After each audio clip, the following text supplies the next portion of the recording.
কিছুমান সম্পৰ্ক হয়তো এনেকুৱাই নাম নাথাকে, ঠিক বন্ধুত্ব বুলিও ক'ব নোৱাৰি, ঠিক ভাল পাওঁ বুলিও ক'ব নোৱাৰি।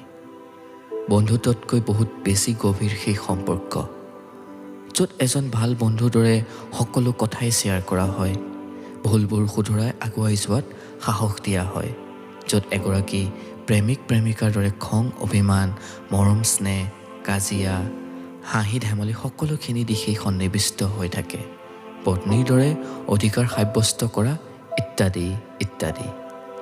কেৱল বন্ধুত্ব নামেৰে ৰৈ যায় ভালপোৱাবোৰ সমাজৰ মানুহৰ আগত। আচলতে কিছুমান সম্পৰ্ক হয়তো এনেকুৱাই হয়, য'ত মৰম অশেষ থাকে কিন্তু ভাল পাওঁ বুলি বিশেষকৈ কোনো সম্পৰ্ক নাথাকে।